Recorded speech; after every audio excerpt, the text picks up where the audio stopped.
Hello everybody and welcome back to Zelda Universe TV. My name's Cody, I'm the webmaster of Zelda Universe. Unfortunately, Alanah couldn't make a mailbag today, so I've taken the chance to quickly fill in this week. She should be back with the news later in the week. So I took a bunch of the questions from her last mailbag video, and I'm going to be responding to them. So let's start off. What have we got? First comment. Alright. Trevor and Games says, "Please be my girlfriend." Sorry, but I don't do long-distance relationships. Primus Rules says, "Who do you think is the best non-Ganon villain?"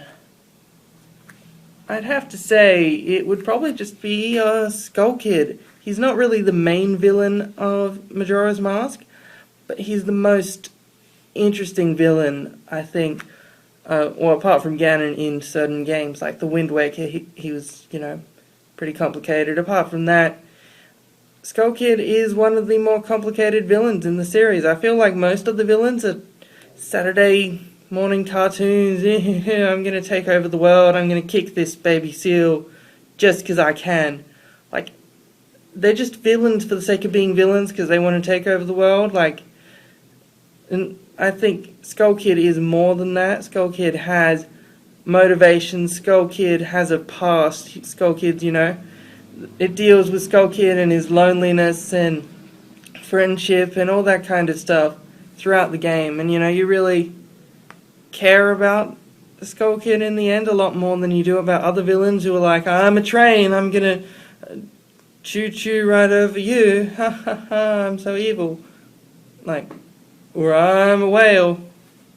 I mean, some of the games have good concepts, but the bosses the final bosses or villains, as villains just aren't that interesting. I think Skull Kid definitely has a lot going for him.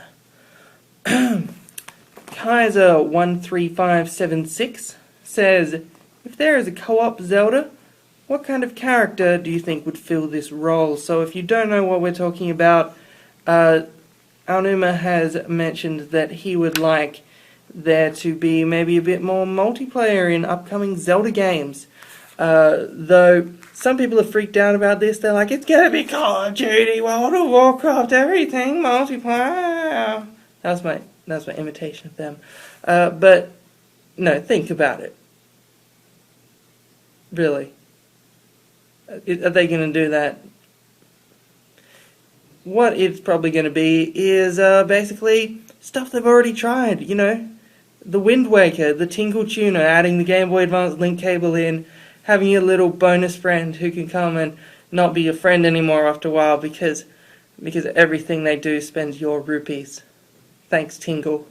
And other stuff. I don't think they're saying we're going to make it a multiplayer game, as in you're going to be in an MMO or something so. Not. This isn't directed at the person who left the comment, just other comments I've seen around the internet. I'm happy to see, just like Super Mario Galaxy style, second player can pick up a controller, can direct the fairy, can stun enemies or something, just a little thing. Even a full-blown co-op with an optional, second character who doesn't really influence the story if he's there or not, so that you can just play it as single player or with a friend. Alright. Next question comes from Mirrorman478, who says, "I'd play that ocarina." Call me maybe. HockeyFreak896890 says, "Should there be more focus on storyline in future Zelda games like in Skyward Sword, or on side quests like in Majora's Mask?" I think the thing is that what I'm looking for out of these games, in terms, apart from, the gameplay and the puzzles and sense of adventure, in this other stuff, like storyline or side quests, I think the most important thing is not the side quests themselves, or the storyline itself, but the emotional connections and all that you get from it. For example, Majora's Mask the reason people like the side quests is not because there's lots of side quests. Like, if you replaced all the side quests with bunny collecting mini games and kill 10 wolves and come back to me, you know, people wouldn't be that impressed by it. The thing is that they like the side quests because they give the world character. They give characters character. You know, you can reunite two lovers right before the moon falls. You can, you know, learn all about these different people in this world, and that's sort of what I feel is important. The storyline, same sort of thing. Like, if it doesn't have any sort of like relevance to growing characters or anything, I don't care if there is a storyline. It's not a fundamental part of the Zelda series. The original Zelda game, the story was only in the instruction manual, and it was basically, there's a princess, she's being captured again, go get Princess Peach, thanks, okay, bye.